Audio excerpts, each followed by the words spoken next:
So guys, मी आत्ता just घरी पोहोचले आणि तुम्हाला एक किस्सा सांगायचा आहे की मी आत्ता जस्ट एका रिक्षामध्ये, ज्या रिक्षामध्ये मी बसून आले आता, त्या रिक्षावाल्याने मी म्हणजे एवढा रूडली होता ना, मला बसताना बोलला की 60 रुपये होईल.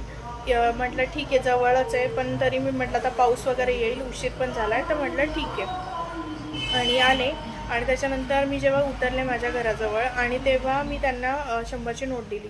ते मला म्हटले, त्यांनी मला 30 रुपये दिले आणि 3 रुपये दिले. तर मी म्हटलं, अहो तुम्ही पैसे कमी दिलेत. तर ते बोलले की एवढेच आहे, आता घे की, असं बोलला. तर मला ते असं रूढ वाटलं. तर मी म्हटलं एवढेच आहे म्हणजे माझ्याकडे जर 5 रुपये कमी असते 60मधले, तर तुम्ही 55 रुपये घेतले असते का? नाही, तुम्ही म्हणले असते 5 रुपये कमी. मग मी देताना तुम्ही मला पैसे कमी का देतात? नाही नाही म्हटलं, त्यात सिग्नल म्हणजे रस्त्याला गर्दी होत होती. म्हणले चल चल पुढे ये पुढे घ्या.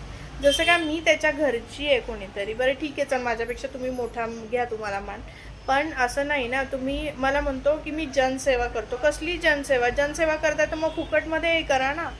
नाही म्हणे, मी बसवलं, जनसेवाच आहे ही माझी. बरं ठीक आहे म्हणे, मी जरा कमी शिकलो ना, त्यामुळे. ही कुठली पद्धत झाली? किती लोक, काय मेंटॅलिटी लोकांची, मला तेच कळे ना. इतका राग आला ना त्या माणसाचा. मग त्याला म्हटलं ठीक आहे, द्या माझे 100 रुपये. माझं पण काही झाडाला पैसे नाही लागलेले, द्या म्हटलं ते माझे 100 रुपये, मी गुगल पे करते. गुगल पे 60 रुपये केले मी त्याला. असे उद्धट रिक्षावाले असतात.